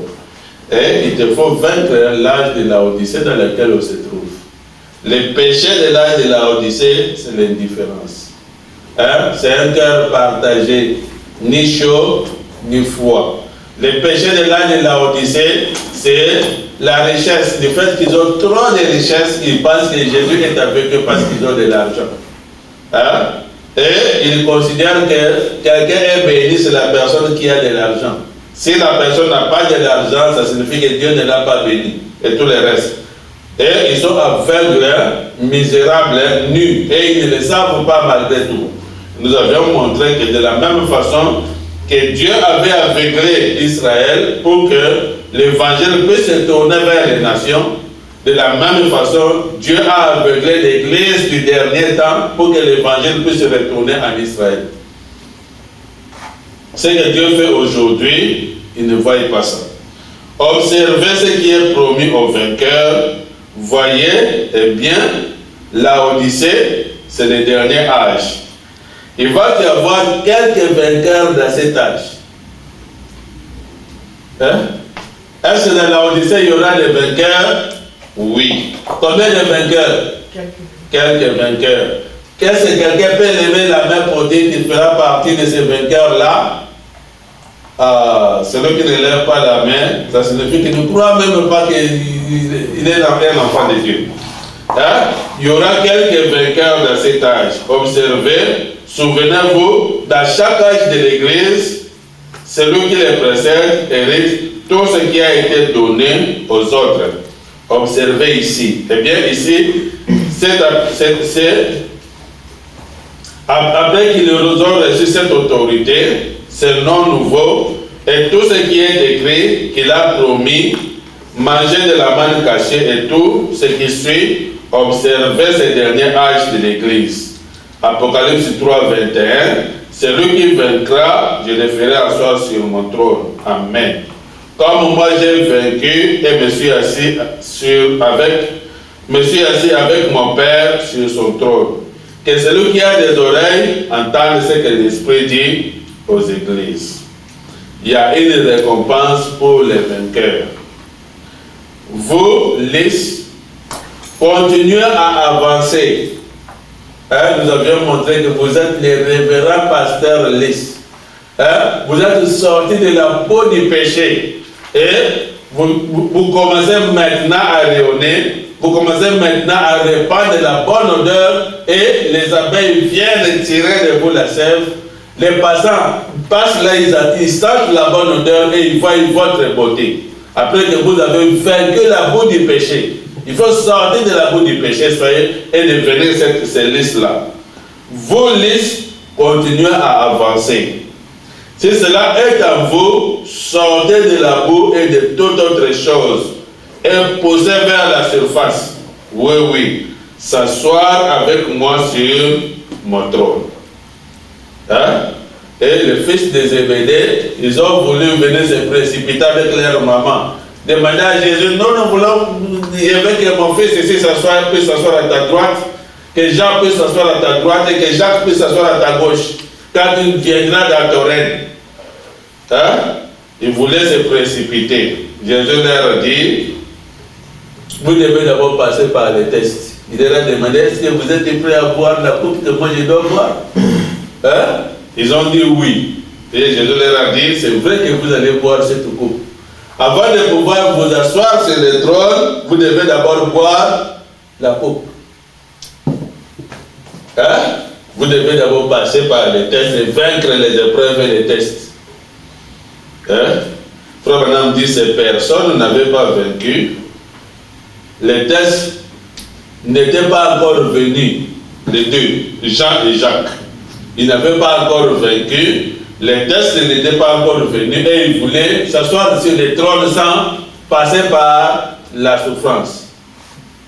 Vous vous souvenez que pour s'asseoir sur le trône avec Jésus, il faut souffrir aussi avec lui. Oh non? Ouais. Et ils voulaient s'asseoir sur le trône de Jésus sans souffrir avec lui. Non, non, non. Jésus a posé la question, est-ce que vous allez boire la coupe que moi je veux boire? Lisons ça dans la Bible. Peut-être on est en train de ne pas voir ça. Attends, je vais chercher ça pour vous montrer qu'il devait boire la coupe. La même coupe que lui avait bu. Je vais chercher ça. Mais si quelqu'un trouve ça pour moi, ça serait plus rapide. Dans le Nouveau Testament, je ne cherche pas partout dans le Nouveau Testament.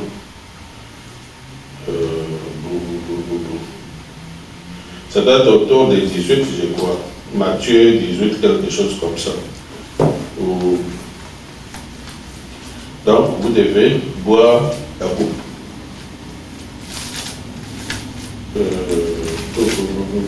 Où est-ce qu'il suit? Par Matthieu 5, Matthieu 18, non, pas là.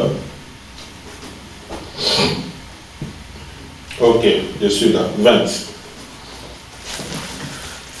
Matthieu 20, vers 22. Matthieu 20.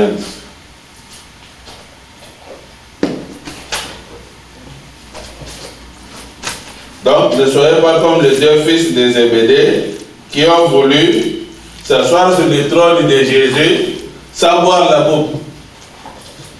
Et beaucoup de gens veulent ça. Matthieu 20, et c'est sûr qu'ils sont allés demander à leur maman, maman, je sais que Jésus il écoute beaucoup de mamans. Allons dire à Jésus que nous, qu'il puisse nous faire asseoir sur son trône. La demande des fils de Zébédée, c'est ça les titres. Alors, la mère des fils de Zébédée s'approcha de Jésus avec ses fils et se prosterna pour lui faire une demande. Et il lui dit, que veux-tu? Et elle répondit, ordonne, lui dit-elle, que mes deux fils que voici soient assis dans ton royaume, l'un à ta droite et l'autre à ta gauche. Que Jean puisse s'asseoir à ta droite et que Jacques puisse s'asseoir à ta gauche. Moi, leur maman, je te demande ça. Ils ont demandé pour venir s'asseoir sur le trône de Jésus. Jésus répondit, vous ne savez pas ce que vous demandez. Pouvez-vous boire la coupe que je dois boire? Et ils ont répondu quoi? Oui. Ils ont répondu quoi? Nous le pouvons dire que nous pouvons boire la même coupe que toi tu vas boire. Et il leur répondit, il est vrai que vous boirez ma coupe, mais pour ce qui est d'être assis à ma droite et à ma gauche, cela ne dépend pas de moi et ne sera donné qu'à ceux à qui mon Père l'a réservé. Et les 10, ayant entendu cela, furent indignés contre les deux frères. Ils sont venus, ils ont dit, mais vous êtes allés appeler votre maman pour venir vous demander tout ça. Pourquoi? Il est vrai que vous boirez la coupe que moi je boirai. Pour s'asseoir avec Jésus, il faut boire la coupe. Pouvez-vous boire ma coupe pour prétendre de pouvoir venir vous asseoir sur le trône? Donc, tu veux t'asseoir sur le trône de Jésus, il faut vaincre. Il faut boire la coupe de Jésus. Et Frère Branham dit, les tests n'étaient pas encore venus, ils viendraient dans le futur. Si nous souffrons pour Christ et pour sa parole, nous régnerons avec lui, car il est la parole. Souvenez-vous, si nous souffrons pour lui et pour sa parole, nous régnerons avec lui dans sa parole. Est-ce que vous me suivez? Remarquez, lui, notre exemple, a vaincu, puis il est monté. Après qu'il a vaincu la mort, l'enfer, la maladie, la tombe, il a vaincu d'autres choses, puis il est monté et emmené captive la captivité, et il a fait des dons aux hommes. C'est cela l'Ancien Testament avec les saints de l'Ancien Testament qui avaient vaincu. Il avait attendu cette personne et ils sont morts. Ils avaient attendu cette personne et ils sont morts avant qu'elle soit là. Mais quand cette personne est venue, cela n'a pas empêché ceux qui dormaient. Amen. Ils ne peuvent en aucun cas être perdus. Et donc, pour vaincre, pour s'asseoir sur le trône, avoir la récompense de la Odyssée, il faudra accepter de boire la coupe. Job aussi a vaincu. On est vers la fin. On en parle de Job d'antan. Il attendait cela, il a dit, je sais que mon Rédempteur est vivant, et qu'au dernier jour, il se tiendra debout sur la terre. C'était un homme juste, un homme parfait. Il offrait des sacrifices, il faisait tout ce que Dieu lui demandait de faire. Il le faisait avec révérence et respect. C'était un prophète. Puis Satan est venu pour le tenter exactement comme il vient vous tenter. Quand il fait, il a gardé sa position. Job il a vaincu le diable. Hein? Et quand ce temps de tentation est finalement passé, alors les nuages se sont retirés. Et Job, il a vaincu. Je crois qu'on va terminer. La foi, on dit ceci, vers la fin. Il dit ceci. Avant la prière, il dit ceci. Il dit cet âge de séduction, qui est notre âge dans lequel nous vivons. Il dit, voyez-vous cet âge séducteur dont j'ai parlé, ce n'est pas comme ceux qui ont coupé la tête autrefois pour recevoir les cailloux blancs, pas ceux qui sont morts en martyr, brûlés par les bûchers et les choses de ce genre qui ont remporté la couronne, mais il s'agit de cet âge séducteur où les gens se croient être tout. Ceux qui vont s'asseoir sur le trône, la récompense de s'asseoir sur le trône est réservée à cet âge ici, pas ceux des âges passés. Eh bien, je suis un membre d'église, je suis un homme de bien, je suis une femme de bien, j'ai fait ceci, je n'ai pas besoin de faire cela, mais c'est lui qui vaincra. À la Odyssée, c'est lui qui vaincra. Tous ceux qui vaincront toutes ces choses qui montent de cet âge, que feront-ils? Tous s'asseoiront avec lui dans son trône. Iront dans l'enlèvement quand il viendra. Est-ce que vous me suivez? Tous ceux qui vont vaincre toutes ces choses des églises, toutes ces choses de la mondanité, tout le reste de cet âge de la fin, ils vont aller dans l'enlèvement. Oh là là! De quoi donc vais-je me soucier? Pourquoi nous soucier de ce que ce monde raconte? Pourquoi nous soucier de ce que quelqu'un peut raconter? Le grand Saint-Esprit parmi nous, sa colonne de feu nous dirige et nous guide, sa parole est confirmée devant nous, son amour est dans nos cœurs, le monde est resté derrière. Nous sommes passés de la mort à la vie. Le monde pense que vous êtes fous, mais Jésus doit-il porter la croix tout seul et les autres ne rien porter? Il y a une croix que chacun de nous devra porter. Pour pouvoir s'asseoir sur le trône, il faut boire la coupe, il faut porter la croix de Jésus. Venez, on va chanter ça.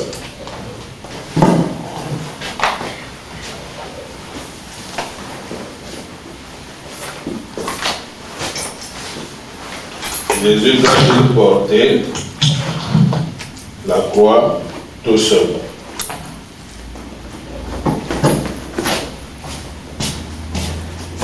Et d'autres ne rien porter. Mais ils ne veulent pas porter la croix, mais néanmoins ils veulent s'asseoir sur le trône. Ils ne veulent pas porter sa croix, mais ils veulent quand même s'asseoir sur le trône. Ils ne veulent pas boire sa coupe, mais ils veulent s'asseoir sur le trône. Non. Il y a une croix que tu dois porter.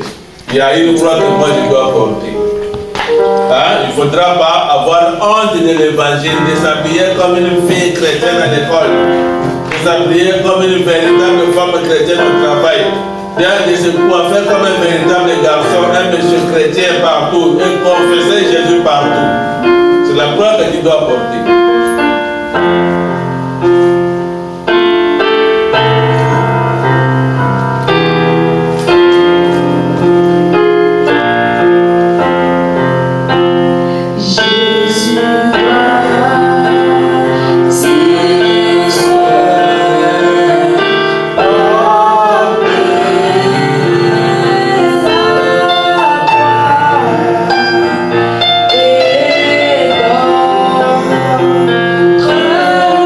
Yeah.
Jésus, voici maintenant 1h15 que je me tiens ici, essayant de prendre ta parole et d'exprimer aux gens comment vaincre. Tu nous as appris comment cela s'est fait. Tu ne nous as pas seulement appris, mais tu nous as montré aussi comment cela a été fait. Tu nous as conduits. Tu nous as montré comment le faire. Il nous faut croire la parole au-delà de nous et nous assurer que nous nous accrochons à cette parole. Il est écrit devant chaque tentation, mais rester humble et marcher humblement. Nous avons donc vaincu par toi, par ta puissance, laquelle a déjà vaincu notre ennemi. Et tout ce que nous avons à faire, c'est marcher humblement par la foi, en croyant cela avec notre signe d'identification, le Saint-Esprit, et Satan doit fuir. Donc voilà la prière du prophète. Nous voyons notre Seigneur, ce qu'il a fait ce matin. Nous nous rendons compte que les saints de l'Ancien Testament s'en sont allés. Quand Jésus est ressuscité, ils sont allés avec lui. Et Seigneur, nous croyons que nous nous en irons quand il sonnera la trompette. Nous croyons cela, que l'épouse s'en ira en ce jour-là et qu'elle rejoindra la partie juive de l'épouse et ensemble nous prendrons part au souper de noces dans la gloire. En attendant, nous prions maintenant que ta grâce et ta miséricorde soient sur nous. Des vainqueurs, Seigneur, notre ardent désir, c'est d'être des vainqueurs. Des vainqueurs, Seigneur, tu as vaincu le monde. Maintenant, je te prie de laisser chaque personne ce matin rejeter tout péché et le fardeau qui nous enveloppe si facilement, afin de courir avec persévérance dans la carrière qui nous est ouverte.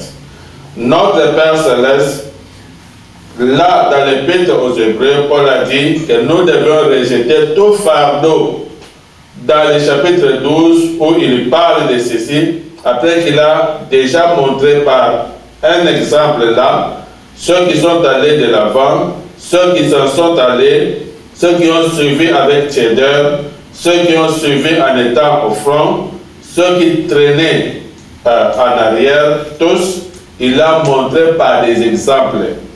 Il s'est ensuite retourné et a dit, rejetons tout fardeau, toutes petites choses qui nous enveloppent afin que nous puissions courir avec persévérance dans la carrière qui nous est ouverte, ayant les yeux fixés sur lui, l'auteur et le consommateur de notre foi, qui nous a montré l'exemple. Nous faisons cela ce matin, Père. Maintenant, avec nos têtes inclinées, examinons-nous très attentivement, très attentivement, et ensuite, soyons très profondément sincères.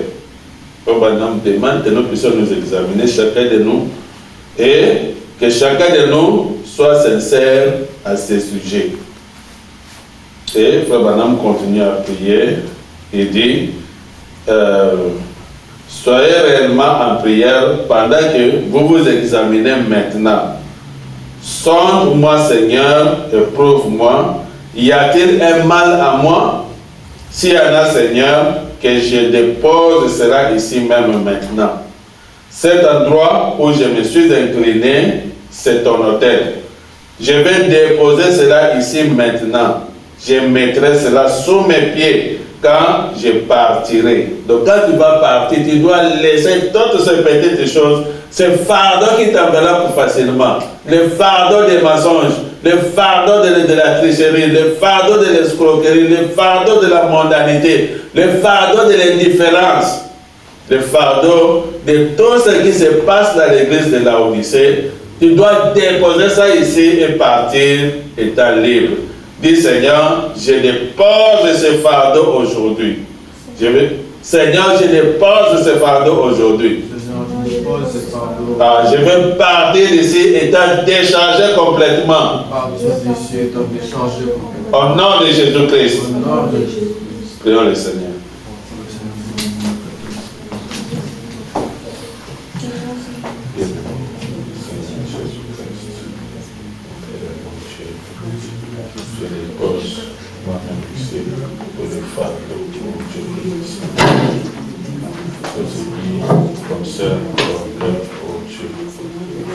Tout ce qui concerne oh Dieu, ce diable qui attaque mon Père et mon Seigneur, que tu m'accordes, Seigneur Dieu béni, d'utiliser la parole, oh Dieu, et dire ce que la parole de Dieu dit à ce sujet, mon Père et mon Dieu. Que tu m'aides, oh Dieu béni, à ne pas se Jésus-Christ, mon Père et mon Seigneur, à ne pas chercher à me comparer, oh Dieu béni, avec qui que ce soit, mon Père et mon Seigneur, pour ne pas, oh Dieu, succomber à cet assaut de Satan qui a amené Moïse à se glorifier, mon Père et mon Seigneur, et il voulait prendre le Seigneur Jésus-Christ pour l'amener aussi à se glorifier, oh Dieu. Mais il a vaincu avec l'éternité, mon Père et mon Seigneur. Apprends-moi, Seigneur Dieu, bien-aimé, à descendre, mon Dieu. Apprends-moi à utiliser la parole de Dieu, mon Père et mon Seigneur.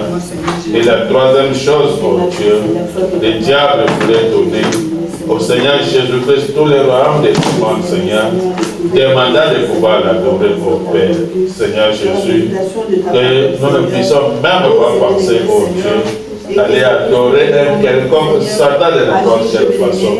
Oh Dieu te puissant, pour avoir droit, Seigneur Dieu béni, mon bien de ce monde, mon Seigneur. Nous connaissons, Seigneur Dieu béni, les chemins pour la bénédiction, pour la prospérité, oh Dieu, venant de toi et non de lui, mon Père et mon Seigneur. Il nous a dit de pouvoir lire la parole, oh Dieu, de méditer la parole, Seigneur, et que la parole puisse sortir de notre bouche, mon Père et mon Seigneur. C'est alors que nous aurons du succès dans nos entreprises. C'est alors que nous réussirons, oh Dieu.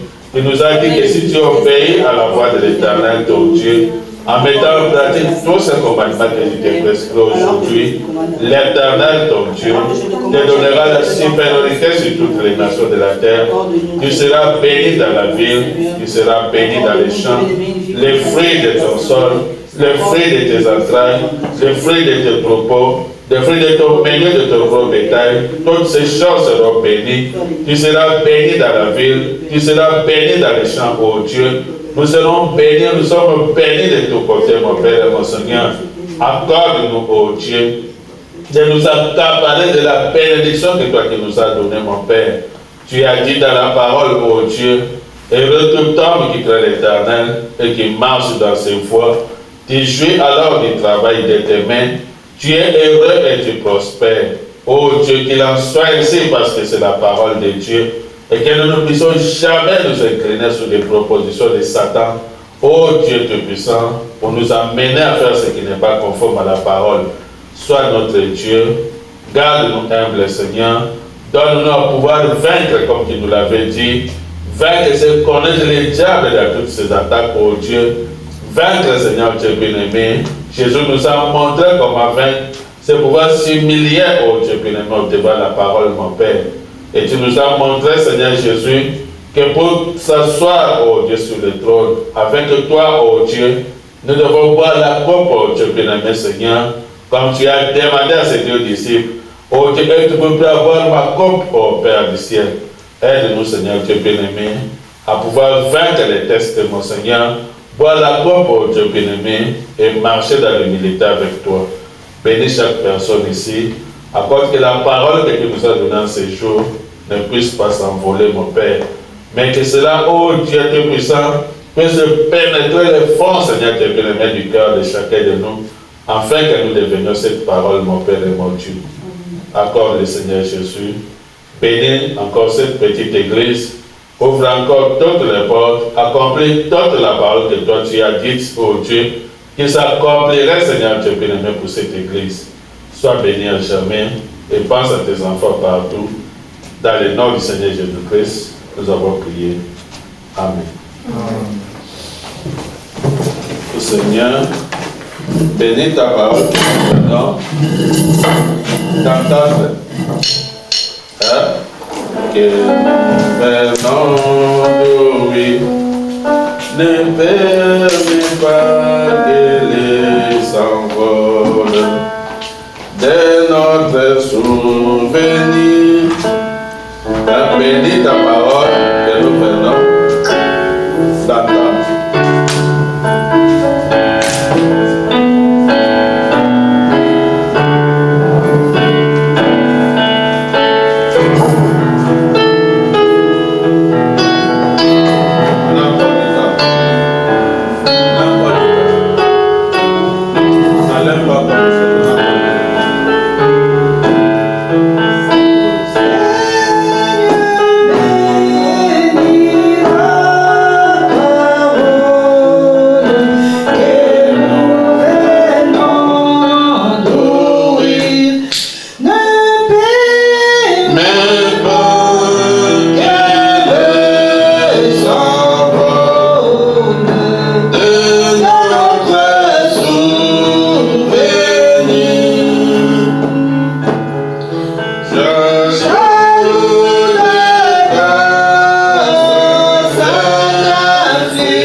On va beaucoup être bénis avec ça.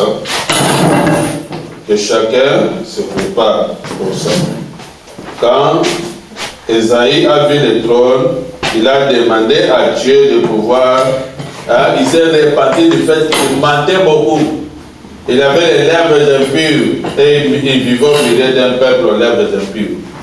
Et quand tu vas voir le trône de Dieu, il faudra que tu sois sûr que tes lèvres ne sont pas impures. On va voir ça.